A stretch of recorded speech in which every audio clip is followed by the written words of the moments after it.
Hi price lot. So இன்றைக்கு வந்து அதே லாஸ்ட்டு எபிசோடில் நான் பேசினேன், where is this present system taking us. இந்த ப்ரெசன்ட் சிஸ்டம் நம்மளை எங்கே கொண்டு போயிட்டு இருக்குதுன்னு பார்த்தோம்னா, கொஞ்சம் கொஞ்சமாக அது தேவன் இடத்துலேருந்து மனுஷர்களை பிரிக்க தான் அன்றைய தினம் சவுலின் மூலமாக ஒரு ராஜதிகாரம் பிறக்கப்பட்டது. ஸோ அன்றைக்கு அன்றைக்கி அந்த ஃபஸ்ட் எபிசோடில் பேசுனது போல் கொஞ்சம் கொஞ்சமாக நம்மை தேவனிடத்திலிருந்து பிரிக்கத்தான் இந்த system is trying to separate man and God. So தேவனை மறுதளித்து அவங்க ஒரு ரூல்ஸ் போட்டு அவங்களே இந்த உலகத்தில் ஒரு சில காரியங்களை செய்து கொண்டிருக்கிறது நம்ம கண்ணால் நம்ம பார்க்குறோம். ஸோ அன்றைக்கு நம்ம பார்த்த மாதிரி சவுல் என்ன பண்ணிட்டு இருந்தான், சவுல் ராஜாவாக மாறினா என்னென்னலாம் செய்வான் அப்படின்னு சொல்லிட்டு ஆண்டவர் அப்பயே சொன்னார். ஸோ நம்மளுடைய எல்லா இதுலேயும் நம்ம டேக்ஸ் பே பண்ணுறோம். நம்ம ஒரு சாப்பாடு சாப்பிட்றதுக்கு போனால் ஒரு டேக்ஸ் பே பண்ணுறோம். நம்ம ஒரு சேலரி வந்தால் அதில் ஒரு டேக்ஸ் போகுது. ஸோ எல்லாவற்றிலும் நம்ம டேக்ஸ் கொடுக்குறோம். ஆனால் நம்மளுடைய தேவனுக்கு நாம் ஒரு சில நேரங்களிலே தசமபாகத்தையும் நம்ம கொடுக்குறதில்ல. ஸோ நான் எனக்குன்ட்டு தசமபாகம் கேட்க வரல, ஜெனரலாக பார்க்கும்போது this is what is happening. So நம்ம வந்து ஒரு ஹோட்டலில் போயிட்டு ஒரு பிளேட்டில் சாப்பாடு போட்டு சாப்பிட்டு அது ஒரு 150 ரூபாய் இருந்துச்சுன்னா அதுக்கு வந்து ஒரு 30 rupees 40 rupees டேக்ஸ் பே பண்ணுறோம். ஸோ அது தசமபாகத்தை போல தான் we are giving it to the system. But இங்கே வரும்போது நம்ம தேவனையே மறந்து ஒரு சில நேரங்களிலே ஆண்டவருக்கு தர வேண்டியதை தராமலும் வாழ்ந்துருக்கிறோம். ஸோ அதை தான் நம்ம பார்த்துட்டு வந்துருக்கிறோம். ஸோ இன்றைக்கி அதனுடைய செகண்ட் எபிசோடில் என்னென்னா 14ஆம் அதிகாரம் 1 சாமுவேல் 14ஆவது அதிகாரத்தில் யோனாத்தான் தன்னுடைய அந்த ஆயுதங்களெல்லாம் எடுத்துட்டு வர்றதுக்கு ராஜனுடைய பிள்ளைங்களுக்கு ஹெல்ப்பர்ஸ் இருப்பாங்க. இப்போ அந்த காலத்தில் எப்படி ரெபேக்கா அங்கேருந்து வரும்பொழுது அவளுக்கு ஒரு வேலைக்காரி, சாரா அங்கேருந்து வரும்பொழுது சாராக்கு ஒரு வேலைக்காரி. ஸோ இப்படி ராஜாவாக இருந்த இந்த சவுலின் குமாரனாகிய யோனாத்தான் அவனுக்கும் ஒரு ஹெல்ப்பர். ஸோ அவனுடைய ஆயுதங்கள் எல்லாம் பேர் பண்ணுறது அந்த மனுஷனாக இருந்தான். ஸோ இவங்க 2 பேர் என்ன பண்ணுறாங்க, யோனாத்தான் தானாகவே சென்று ஒரு முடிவு எடுத்து ஒரு யுத்தத்தை வந்து ஸ்டார்ட் பண்ணுற. பெலிஸ்தர்கள் அந்த காலத்திலே இஸ்ரவேல் ஜனங்களுக்கு ஒரு பெரிய எதிரியாக இருந்தாங்க இல்லையா. ஸோ அவர்களை யுத்தத்திற்கு அவர்களோடு யுத்தம் செய்ய இவனே போய் ஒரு யுத்தத்தை தொடங்குறார்.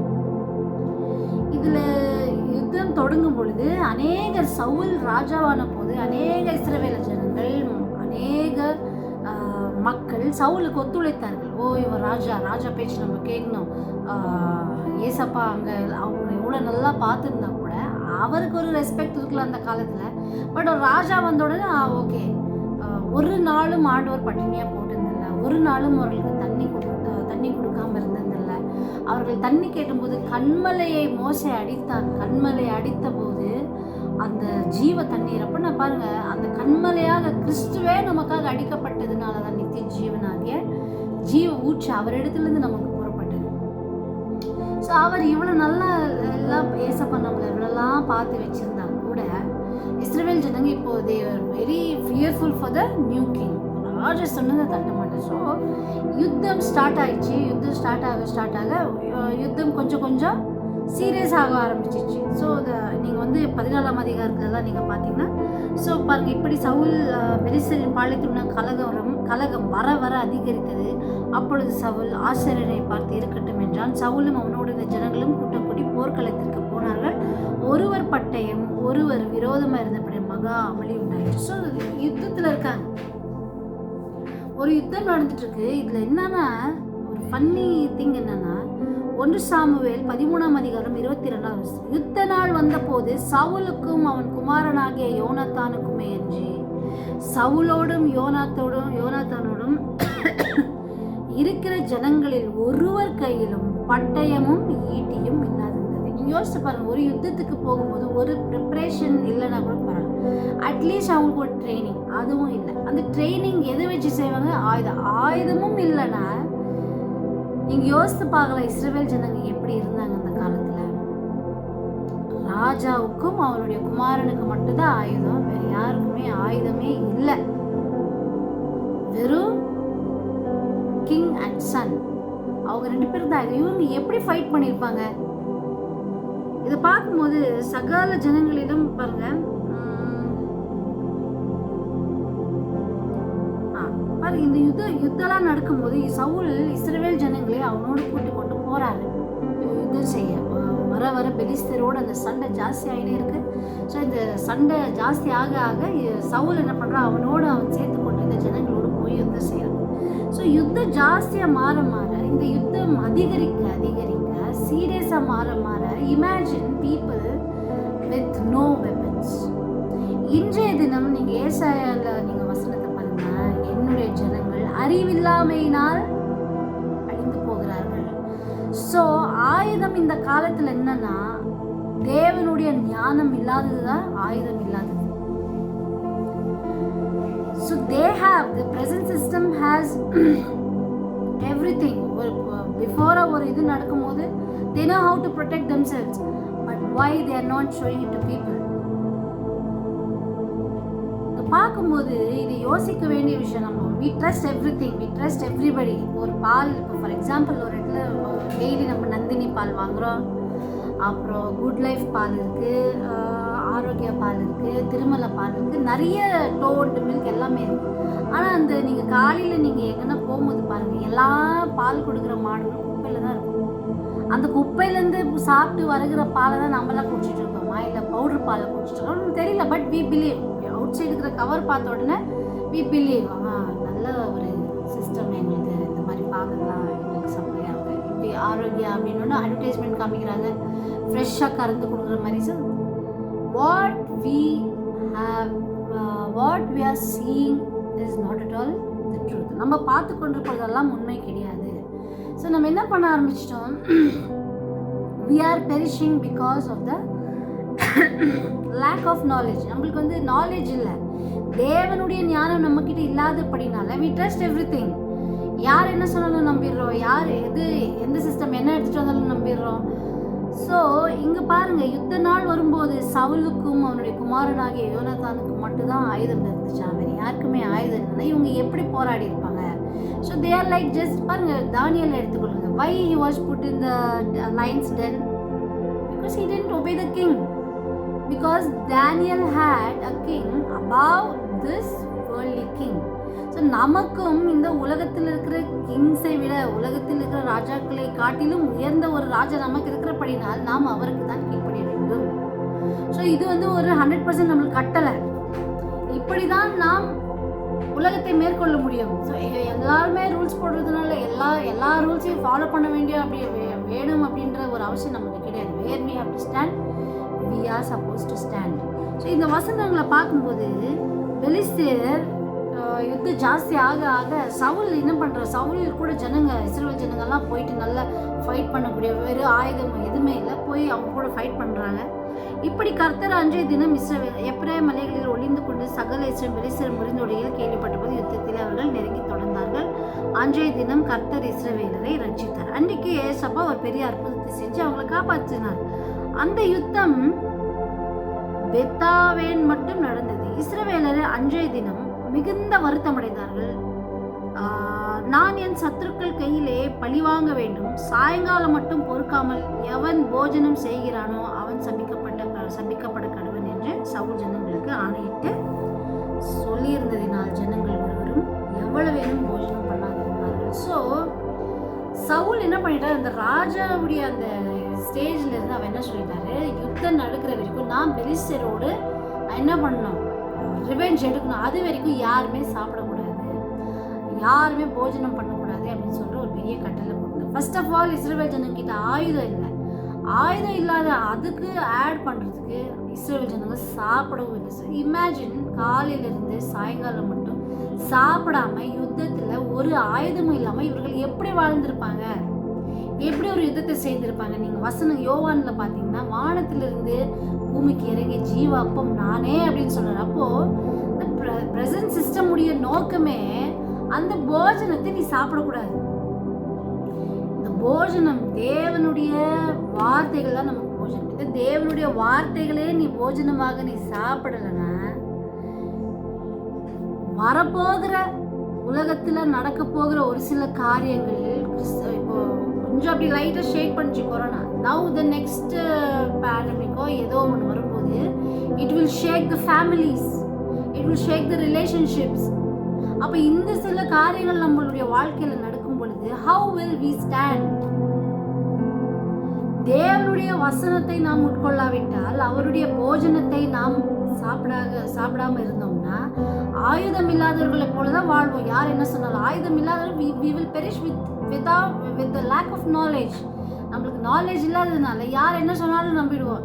இது போட்டா இப்படி ஆகிடும். நீங்கள் இந்த மாதிரி பாருங்க, நிறைய பேர் என்ன சொல்கிறாங்க, நீங்கள் இப்போ பொன் பிள்ளை பிறந்தோடனே நீங்கள் மாதம் என்ன ஒரு 1000 போட்டிங்கன்னா 25 வயசு வரும்போது அந்த குழந்தைக்கு 18 லட்சம் வரும். 18 லட்சம் வரும். Okay, this is a story. அந்த டைமில் நம்ம உயிரோடு இருப்போமா என்னன்னு கூட தெரியாது. So we are getting fooled day by day. ஒரு நாளும் நாம் ஏமாந்து தான் போய் கொண்டிருக்கிறோம். ஆனால் நம்மளுக்கு நாலேஜ் இல்லை. ஏன்னா வேத வசனங்களை நாம் சரியாக புரிந்து கொள்வதில்லை. அதுதான் உண்மை. ஸோ இங்கே பார்க்கும்போது சாயங்காலம் மட்டும் யாருமே சாப்பிடாம இருந்தாங்க. So why we are frustrated? உலகத்தில் ஒரு சில காரியங்கள் நடக்கும் பொழுது, ஒரு சில மோசமான காரியங்கள் கடைசி நாட்களிலே சம்பவிக்கிற ஒரு சில காரியங்கள் வரும்போது நம்ம ஏன் சோர்ந்து போயிடுறோம்னா we perish because of the lack of knowledge. தேவனுடைய ஞானம் நம்மக்கிட்ட இல்லை. அவருடைய வசனத்தை நாம் சரியாக படிப்பதில்லை, அதை நாம் சரியாக புரிந்து கொள்வதில்லை. அதனால தான் பாருங்கள், இஸ்ரவேல் ஜனங்க அன்னைக்கு ரொம்ப ஒரு டயர்டாக ஒரு பக்கம் ஆயுதம் இல்லாதவர்களாக நின்னாங்க. இதில் என்னன்னா, தேசத்து ஜனங்கள் எல்லாரும் காட்டிலே வந்தார்கள். அங்கே வெளியில தேன் கூடு கட்டி இருந்தது. அங்கே ஒரு தேன் கூடு, ஜனங்கள்லாம் அங்கே வந்துட்டே இருக்காங்க. அந்த யுத்தம்லாம் வந்துட்டு இருக்கும்போது ஒரு பெரிய ஒரு தேன் கூட்டு இருந்துச்சான். அந்த தேன் கூட்டை பார்க்குறாங்க. But they didn't eat it. ஒழுகி கொண்டு இருந்தது. அந்த தேன் ஒழுவிட்டு இருந்துச்சான். ஃபார் எக்ஸாம்பிள் தேன் அப்படின்னு சொன்னாலே நம்மளுக்கு தேன் அப்படின்னு சொல்லணும். ஆனால் அந்த தேன் கூட்டிலிருந்து தேன் ஒழுவிட்டு இருந்தால் கூட சாப்பிடக்கூடாது அப்படின்ட்டு சவுல் சொன்ன ஒரு காரணத்தினால ஜனங்கள் யாருமே சாப்பிடல. இமேஜின், இன்றைக்கும் தேன் அப்படின்றது யாரு? கண்மலையின் தேனே இயேசு கிறிஸ்து தான். அவரை ருசி பார்க்காமல், அவரோடு நீ போய் வாழாமல், அவரோடு ஒட்டி உறவாடி வாழாமல் இருப்பது தான் இந்த ப்ரெசன்ட் சிஸ்டம் உடைய நோக்கம். இன்றைக்கு ஏன் நிறைய குரூப்ஸ் இருக்குது இந்த உலகத்தில் பார்க்கும்போது, they are all against God. ஆண்டவருக்கு விரோதமாக அவர்கள் இருக்கிறபடினால் they want to form their own rules and regulations. இப்படி தான் இருக்கணும், அப்படி தான் இருக்கணும் சொல்லிட்டு அவங்க என்ன பண்ணுறாங்க, நம்மளுக்கு ரூல்ஸ் அண்ட் ரெகுலேஷன்ஸ் போட்டுட்டு இருக்காங்க. ஸோ கண்மலையின் தேனாகிய கிறிஸ்துவை நீ ருசி பார்க்கக்கூடாது என்பதுதான் இன்றைய நோக்கம். நம்ம வேலைக்கு போகிறோம், காலையிலேருந்து நம்ம நைட் வரைக்கும் சாயங்காலம் வரைக்கும் வேலை பண்ணுறோம். சிலவங்க டபுள் ஷிஃப்ட்ஸ் பண்ணுறாங்க, அங்கே இங்கே போகிறோம். Because why? Because the world has taught us that without money we cannot survive. அதனால என்ன பண்ணுறாங்க, சிலவங்க சாட்டிஸ்ஃபேக்ஷனே இல்லை. ஒரு சிலவங்களை பார்த்தீங்கன்னா காலையில் இங்கே வேலை செய்வாங்க, மத்தியானம் அங்கே வேலை செய்வாங்க, நைட் இன்னொரு இடத்துல வேலை செய்வாங்க. why? Because to earn money. Because the world told them to do so. காசு இல்லைன்னா நம்மளால் பொழிக்க முடியாது. நோ, அவரை விசுவாசித்தவர்கள் ஒரு நாள் வைக்கப்பட்டு போனதில்லை. அவர்களை நடத்த வல்லவராக இருக்கிறார். அதுக்குன்று வேலையே செய்யாமல் சோம்பேறி. நீங்கள் பவுல் பார்த்தீங்கன்னா, பவுல் ஊழியம் செய்கிறவராக இருந்தாலும் அநேக சபைகளை அவர் ஸ்தாபித்திருந்தால் கூட அவரும் தன் சுய வேலையை அவர் செய்து கொண்டு இருந்தார். எதுக்கு நம்ம போய் இன்னொருத்த கை நீட்டணும், எதுக்கு நம்ம இன்னொருத்தர்கிட்ட டிபெண்ட் பண்ணி வாழணும்? அவர் சொல்கிறாரு, பவுல் தன்னுடைய கடிதங்களை எழுதும் போது அவர் சொல்கிறாரு, ஒரு தாயை போல நான் எல்லாவற்றிலும் உங்களை ரெடி பண்ணியிருக்கேன். உங்ககிட்ட நான் டிமாண்ட் பண்ணி நான் வாங்கலாம், பட் எனக்கு வேண்டாம். நான் உங்களுக்கு இன்னும் பேர்டன் பண்ணக்கூடாது. நான் என் சுய கைகளினால் வேலை செய்கிறேன்ட்டு அவர் கூடார பணிகளை அவர் செய்து கொண்டிருந்தார். ஈவன் தென் பால் லீவ்ட் த ரெண்டட் ஹவுஸ். அந்த அப்போஸ்தலர் கடைசி அதிகாரங்களில் நீங்கள் பார்க்கும் பொழுது சொல்லுது, ஒரு வாடகை வீட்டில் அவர் வாழ்ந்து வந்தவர்களை அவர் பராமரித்து கொண்டு வந்தார். ஸோ எதுக்கு சொல்ல வரேன்னா, இந்த ப்ரெசன்ட் சிஸ்டம் உன்னை அந்த கண்மலையாகிய அந்த கிறிஸ்துவாகிய அந்த தேனை நீ சாப்பிடக்கூடாது என்ற ஒரு நோக்கத்தோடு தான் பிசாசானவன் இன்று கிரியை செய்து கொண்டிருக்கிறார்.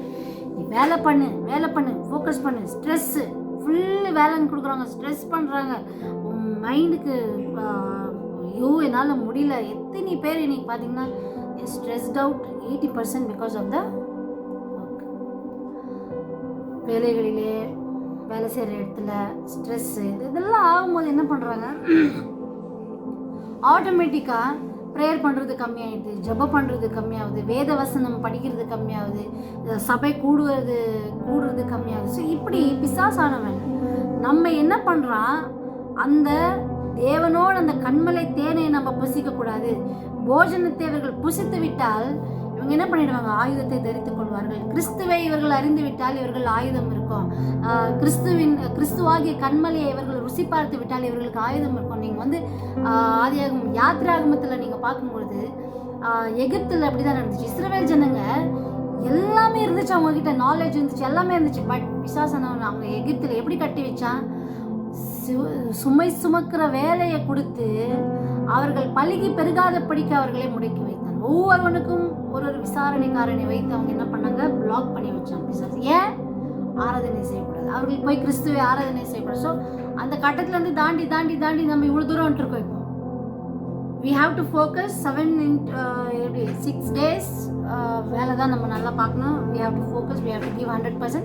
பட் ஆண்டவர்னு வரும்போது நம்ம ஒரு 5% கொடுக்கலாம். ஒரு 5% நேரத்தை சொல்கிறேன், நேரம் இவ்வளோ நேரம் கொடுக்கலாம். நம்ம இப்படி பிசாசானவன் நம்மை அந்த கண்மலையாகிய கிறிஸ்துவை ருசி பார்க்காதபடிக்கு நம்ம என்ன பண்ணிட்டு இருக்கான், பிரிச்சுட்டே இருக்கான். அதே போல் இந்த present system also is trying to detach the world slowly from its creator. தூரமாக போயினே இருக்கும். ஸோ இங்கே பாருங்க, ஒழுகிட்டு இருக்குது. ஸோ நீங்கள் ஏசாயில பார்த்தீங்கன்னா வசனம் இருக்கு, தினந்தோறும் காலையிலேருந்து சாயங்காலம் வரைக்கும் என் கையை நான் விரிச்சு வைத்துட்டு நான் கூப்பிட்டு இருக்கேன், யாரும் வர்றதில்லை. ஸோ தேன் ஒழுகிட்டு இருக்கு, சாப்பிட மனசில், ஏன்னா கட்டளை இருக்கு.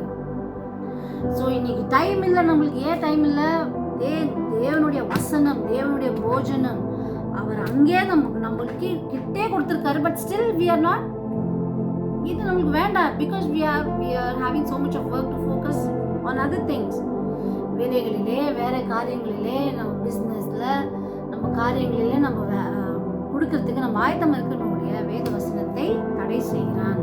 போஜனத்தை நம்ம உட்கொள்ளாதபடிக்கு. நீ இந்த போஜனத்தை உட்கொண்டா கிறிஸ்துவாகிய அந்த கண்மலையாகிய தேனை நீ புசித்தால் you know what is happening around. இந்த உலகத்தில் என்னென்ன நடந்துட்டு இருக்கு, you will not get shock. சங்கீதம் நீதிமொழிகளில் நீதிமான் சிங்கத்தை போல நிற்பான். So whatever happens you will just have watch. நீங்கள் 91ஆம் அதிகாரத்தில் பார்த்தீங்கன்னா என்ன சொல்லுது வசனம், உன் பக்கத்தில் 1000 பேரும் உன் வலது பக்கத்தில் 10,000 பேர் விழுந்தாலும் அது உன்னை அணுகாது. So our job is just to watch and have one rulership under Christ. அவர் நமக்கு சொல்றது போல நம்ம வாழ்ந்துட்டாலே நம்மளுக்கு எல்லாமே நல்லா இருக்கும்.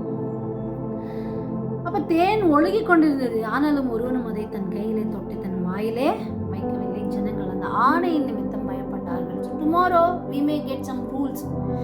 பட் இன்னைக்கும் நீங்க பாத்தீங்கன்னா கொரியால, நார்த் கொரியால, சைனாலெல்லாம் தேவனுடைய வசனத்துக்கு தடை விதிக்கப்பட்டிருக்கு. ஜஸ்ட் பிகாஸ் தடை விதிக்கப்பட்டிருக்கிறதுனால யாருமே பைபிள் தொடுறதில்லை. தேர் ஆல் என்ன சொல்கிறாங்க, கடவுளே இல்லை அப்படின்னு சொல்லிட்டு வாழ ஆரம்பிச்சிட்டாங்க, பயந்துட்டு. ஆனாலும் ரீசெண்டாக ஏதோ ஒரு இதில் கேள்விப்பட்டேன், வீட்டில் பைபிள் இருந்ததுனால 2 வயசு குழந்தைய எடுத்து போய் ஜெயிலில் போட்டிருக்காங்க. So these are the things what is happening around the world. We have to be, என்ன சொல்கிறது, கேர்ஃபுல். ஞானமுடையவர்களாக நாம் எல்லாவற்றையும் அறிந்து கொள்ள நமக்கு கிறிஸ்துவாகிய அந்த கண்மலையாகிய அந்த தேனை நாம் ருசி பார்க்க வேண்டும். இதை பார்க்கும்போது தேவனால் பாருங்க, ஒருவனும் அதை தொடலையா. யோனாத்தான் தன் தகப்பன் ஜனங்களுக்கு ஆணையிட்டது அவனுக்கு தெரியல. ஸோ என்ன பண்ணியிருக்காரு யோனாத்தான் போயிட்டு அவன் தன் கையில் இருந்த ஒரு கோலை நீட்டி அதன் நுனியிலே தேன் கூட்டை குத்தி அதை எடுத்து தன் வாயிலே போட்டுக்கொண்டான். அதனால் அவன் கண்கள் தெளிந்தது. யோனாத்தானுக்கு சவுல் ராஜா போட்டிருந்த ரூல்ஸ் தெரியாது. ஸோ என்ன பண்ணுறாரு, அவர் கையில் இந்த குச்சி எடுத்து அந்த கூட்டுள்ள விட்டு அந்த இதில் இருந்து எடுத்து அவன் வாயில் போட்டாரான். அதனால் அவன் கண்கள் தெளிந்தது. தேவனுடைய வசனமாகிய கண்மலையாகிய இந்த தேனை நாம் ருசி பார்க்காவிட்டால் நம் கண்கள் தெளிவடையாது. So we are tired of this world's pattern. இந்த உலகத்தில் ஒவ்வொருத்தர் சொல்கிறத நம்ம கேட்கணும். இவங்க இப்படி சொன்னால் இவங்க கேட்கணும், இவங்க இப்படி சொன்னால் இவங்க சொல்கிற மாதிரி கேட்கணும். வீட்டுக்கு வந்தால் நம்ம என்ன பண்ணோம், இந்த மாதிரி பண்ணணும், பசங்களை ஹோம்ஒர்க் படிக்க வைக்கணும்.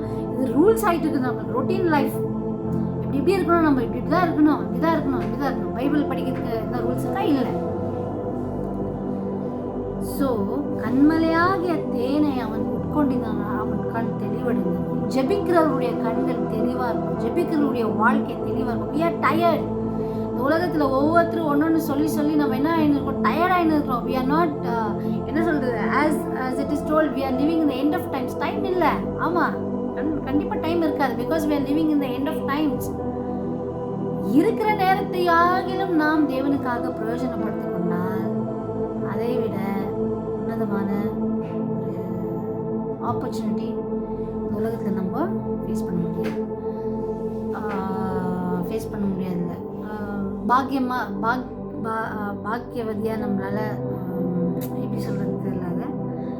ஸோ அவனுடைய கண்கள் தெளிவடைந்தது. அந்த தேனை சாப்பிட்டால் தான், இந்த வசனமாகிய தேனை நீ சாப்பிட்டாதான், நான் சாப்பிட்டாதான் இந்த பொல்லாத பிரபஞ்சத்திலிருந்து, இந்த பொல்லாத சத்ருவினிருந்து, இந்த ப்ரெசன்ட் சிஸ்டம்லேருந்து காப்பாற்றப்பட உன் கண்கள் தெளிவடைய. ஒரு 20 வருஷம் நம்ம இருப்போம், நல்லா ஜாலியாக இருப்போம் நினச்சா we are fooling ourselves. ஆண்டவர் வரப்போகிறார். இந்த உலகம் பிசாசினுடைய ஆளுகைக்காக ஆயத்தப்படுத்தி கொண்டிருக்கிற நேரம். அந்த காலகட்டங்களுக்குள்ளாக நம்ம வந்தாச்சு. இன்னும் நம் கண்கள் தெளிவடவில்லை. ஏன்? இன்னும் உலகத்தின் அதிபதியாக பிசாசின் அந்த கண்ட்ரோல்குள்ளே நம்ம இருக்கிறதுனால பிசாசான நம்ம தடுக்கிறான். இல்லை, நீ இது 20 இயர்ஸில் நீ சொந்த வீடு வாங்கணும், 20 இயர்ஸில் நீ இப்படி வாழ்ந்துடணும், அப்படி வாழ்ந்துடணும், எப்படியோ வாழ்ந்துடணும், உன் பசங்களுக்கு நீ இவ்வளோ ஜுவல்ஸ் வாங்கணும். இந்த மாதிரி பிசாசானவன் ஒரு உலக பிரகாரமான கன்னிங்கான ஒரு ஞானத்தை கொண்டு வந்து அவர்களை முடக்கி கொண்டிருக்கிறான். பட் நானே ஒரு வாட்டி யோசித்தேன், நம்மளுக்கு சொந்த வீடு இருக்கிறது தப்பா? ஏன் நம்ம ரெண்ட் வீட்டில் இருக்கிறோம், ஏன் நம்ம லீஸ் வீட்டில் இருக்கிறோம் அப்படின்னு நான் யோசிக்கும் போது, ஆண்டவர் அந்த யாத்ராகும் லேவியராகலாம் படிச்சிங்கன்னா, நீங்கள் கட்டாத திராட்சை தோட்டத்தையும் நீங்கள் கட்டாத வீட்டையும் தான் நான் உங்களுக்கு தருவேன்னு சொன்னார். அங்கே சொந்தம்ன்ட்டு அவர் சொல்லலை. சொந்தமாக வீடு இருந்தால் சந்தோஷம், ஆனால் நம்ம சொந்த வீடு இல்லையேன்னு சொல்லி கஷ்டப்பட்டு இருக்கக்கூடாது. அவரே சொல்லிட்டார், நீ கட்டாத வீடை, நீ கட்டாத திராட்சை தோட்டம், இது நான் கட்டவே இல்லை, இந்த வீட்டில் நான் இருக்கிறேன். அது அவருடைய ப்ராஃபஸியை நான் நிறைவேற்றுறேன், சந்தோஷப்படுறேன். இந்த வீடு எனக்கு கொடுத்துருந்தேன், அதனால நான் சொந்த வீடு வேணும்ன்ட்டு நான் ஆசைப்படலை. எனக்கு அது வேணவும் வேணாம். ஆண்டவரே நீங்கள் கொடுத்தா நான் வாங்கிக்கிறேன்னு சொல்கிறது கூட எனக்கு ஒன்றும் இல்லை. ஏன்னா நம்ம இந்த உலகம், இந்த வேர்ல்ட் இஸ் ஃபேடிங் அவே. உலகம் கடந்து போயிட்டு இருக்கு. we have to go forward. இந்த ப்ரெசன்ட் சிஸ்டம் இப்படி போயின்னு இருக்கு. we have to go forward towards Christ. நம்மளுடைய பயணத்தை நம்ம தொடங்கிட்டோம், ஞானஸ்தானம் எடுத்தோம், ரட்சிக்கப்பட்டோம், பரிசுத்தமாக வாழ்ந்துட்டு இருக்கிறோம். அவர் ஆவியானவர் நம்மளுக்கு உதவி செய்கிறார். ஸோ இப்போ நம்ம உலகத்தை நீங்கள் யோவான் அந்த கடைசி வசனம் படிக்கிற பாருங்க.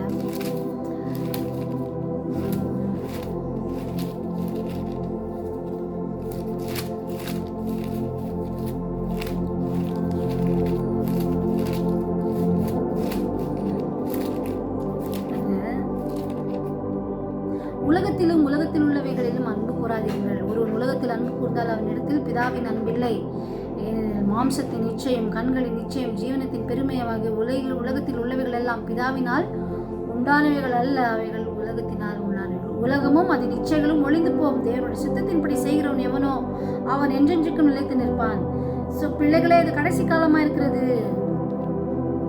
ஸோ நாம் இன்னைக்கு எது எவ்வளோ வேணும், ஓகே, இன்னைக்கு இருக்குதா?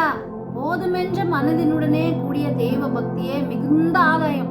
ஒரு கிறிஸ்தவனுக்கு இந்த உலகத்துல ஆதாயம் என்ன? போதும் அப்பா, இன்னைக்கு இருக்குது போதும்ப்பா அப்படின்னு சொல்ற ஒரு மனப்பான்மை இருந்துச்சுனாவே அவனே, அதுதான் தெய்வ பெரிய ஆதாயம் இந்த உலகத்துல மனுஷனுக்கு, கிறிஸ்தவனுக்கு. ஸோ பிசாசு அவன் என்ன பண்ணிட்டு இருக்கான்? கண்கள் தெளிவடையாதபடிக்கு நம்ம என்ன பண்றோம்? we spend most of our time, our energy, work, நம்மளுடைய மேனேஜர்ஸ், இப்படி நம்ம என்ன பண்ணிட்டோம்? நம்மளுடைய நேரங்களை நாம் எப்படியோ இது பண்ணிட்டு இருக்கிறோம். எஃபர்ட்ஸ் போடுறோம். ஆனால் அதே எஃபர்ட் நம்ம ஊழியத்தில் போடுறோமா? அதே எஃபர்ட் நம்ம ஆண்டவருடைய வார்த்தைக்கு போடுறோமா? அதே எஃபர்ட் ஒரு ½ முட்டி போட்டு தனியாக ஜெபம் பண்ணுறோமா? பண்ணுறது. ஸோ அந்த கண்மலையாக தேனை அவன் சாப்பிட்ட பிறகுதான் அவன் கண்கள் தெளிவடைந்தது. இன்றைக்கு உன்னுடைய கண்கள் தெளிவடைந்திருக்கா? பாருங்க. அப்பொழுது யோனத்தான், என் தகப்பன் தேசத்தின் ஜனங்களை கலகப்படுத்தினார். நான் இந்த தேனினால் கொஞ்சம் ருசி பார்த்ததினால் என் கண்கள் தெளிவடைந்ததை பாருங்கள் அப்படின்னு. ஸோ கண்மலையாக தேனை சாப்பிட்டவருடைய கண்கள் தெளிவா இருக்கும். ஸோ thousands of problems அவங்களுக்கு வந்தா கூட they will stay strong because they are tasting the honey from the rock. கிறிஸ்துவாகிய அந்த கண்மலையாகிய அந்த தேனை அவர்கள் ருசி பார்ப்பதினால் they don't get tired. அதுதான் வசனம் ஏசாயால என்ன சொல்றது? கர்த்தருக்கு காத்திருக்கிறவர்கள் புது பலன் அடைந்து உயர சட்டைகளை அடைத்து பறப்பார்கள், ஓடினாலும் இளைப்படையார்கள். அந்த வசனம் இருக்கு இல்லையா? அதுபோல இன்றைக்கு கண்மலையாகிய தேனை நாம் ருசி பார்க்காதபடிக்கு எது இன்னைக்கு ஒரு நாள், one particular day will come. That day the present system will definitely detach all the sources from government if you have got. தானியேலுக்கு எப்படி நேர்ந்துச்சு யோசித்து பாருங்க. So there was rules for Shadrach, Meshach, Abednego from the king. They have to bow down before the sculpture, but they did not, because they had in their mind that they have great God than this king. So கிறிஸ்தவர்கள் எங்க against ஆகுறாங்க? கவர்மெண்ட்டுக்கு விரோதமாக அவர்கள் செயல்படும் பொழுது அவங்க against ஆகுறாங்க. But still God will not leave them. Whatever happens, நம்ம மறிச்சா கூட அவர் என்ன சொன்னாரு? உங்க முடிய கூட ஒன்றும் ஆகுது இல்லப்பா, நீங்க எப்படியே சாகுறீங்களோ அப்படியே அங்கேக்கு நம்ம எழுந்துடுறோம். So we need to get more of God's word. ஆண்டவருடைய அந்த கண்மலையாகிய தேனை நம்ம புசிக்க ஆரம்பிக்கணும். அவரோடு நம்மளுடைய நேரத்தை என்ன பண்ணணும்? செலவழிக்கணும். we give most of our time to work and other things, but நம்மளுடைய நேரத்தை ஒதுக்கி அவருடைய அந்த ரூம்ல போய் ஜெபிக்க பாருங்க. இந்த கண்மலையாகிய தேனை சாப்பிடக்கூடாதபடிக்கு சவுல் செய்தது போல இன்றைக்கு சத்ருவானவன் நமக்கு என்ன பண்ணிட்டு இருக்கா? ஏதோ காரியங்களை வச்சு நம்மள என்ன பண்ண பிளாக் பண்ணிடுறான். அவனுடைய வேலையா தான் பாருங்க. அவன் வந்து 24/7 ஃப்ரம் த பிகினிங், இந்த பிகினிங்ல இருந்து அவர் வர்ற வரைக்குமே, அவர் வந்து ஜட்ஜ்மெண்ட் பண்ற வரைக்குமே அவனுடைய வேலையே 24/7. அவன் வேலையே அதுதான். ஒருத்தரை the devil comes to steal, kill and destroy. திருடவும் கொல்லவும் அழிக்கும் 24 மணி நேரம் அதில் தான் செயல்பட்டுருக்கோம். ஆனால் நம்ம வந்து மனுஷர்களாக இருக்கிறபடினால் சமையல் செய்யணும், பசங்களை பார்க்கணும், பசங்களை வழி நடத்தணும், வேலைக்கு போகணும், வீடு பார்க்கணும், எல்லாம் பார்க்கணும், ஆவிக்குரிய வாழ்க்கையும் பேலன்ஸ் பண்ணணும், ஸ்பிரிச்சுவல் லைஃப் பேலன்ஸ் பண்ணணும், ஃபிசிக்கல் லைஃப் பேலன்ஸ் பண்ணணும். இதுக்கெல்லாம் ஆண்டவர் நம்மளுக்கு ஸ்ட்ரென்த் கொடுக்குறாரு. அந்த கண்மலையாகிய தேனாகிய அந்த கிறிஸ்துவை நாம் ருசி பார்க்கும் பொழுது அவர் நமக்கு என்ன பண்ணுறாரு? Teachers as things. இப்படி இருக்குது, இப்படி இருக்குது. ஆவியானவர் அவர் அனுப்பி நமக்கு டீச் பண்ணுறாரு. ஸோ தேவனுடைய பிள்ளைகளே, இந்த கடைசி காலகட்டங்களிலே நாம் அதிகமாக உலகத்தின் மேலே ஃபோக்கஸ் பண்ணாமல் where is the world going, இந்த உலகத்தின் எல்லா காரியங்களை பார்க்கும்போது ஒரு இடத்துல யுத்தங்கள் எல்லாம் என்னென்னவோ நடந்துட்டுருக்கு. ஸோ இப்போல்லாம் தீவிரமாக ஆஸ்திகளை சேர்க்க ஆரம்பிச்சிட்டாங்க, ஆஸ்திகளை பணம் பண்ண ஆரம்பிச்சிட்டாங்க. எல்லாம் ஃபாஸ்ட்டாக நடந்துட்டு இருக்குது. ஆனால் தேவன் எங்கேயோ ஒரு மறைவில் விசாசனம் என்ன பண்ண மறைச்சிட்டு இருக்காங்க. No, we have to get back. ஏஞ்சிக்குவோங்க, we have to wake up. கண்மலையாகி அந்த கிறிஸ்துவாகி அந்த தேனை ருசி பார்க்காதபடி உன்னை தடுப்பது எது? அப்புறம் அந்த போஜனத்தை யாருமே சாப்பிடக்கூடாதுன்னு சவுல் சட்டம் போட்டது போல, what is it, who is that stopping you from eating the word of God, meditating on the word of God? இதெல்லாம் நம்ம ருசி பார்த்து யோசித்து, ஐயோ நம்ம we are in the wrong way, நம்ம எழுந்திருக்கணும் அப்படின்னு சொல்லி தேவன் உன்னை எழுப்பிட்டோம். கர்த்தர் நம்ம இந்த வசனத்தை ஆசீர்வதிக்கிட்டோம். பார்ட் 3ல நான் ஒரு சின்ன விஷயங்கள் மட்டும் நான் சொல்லிவிட்டு நான் பார்ட் 3ல முடிச்சிடுறேன். பட் இதை மிஸ் பண்ணாமல் பாருங்கள். கர்த்தர் உங்களுக்கு கண்டிப்பாக பேசுவார். ஆமென்.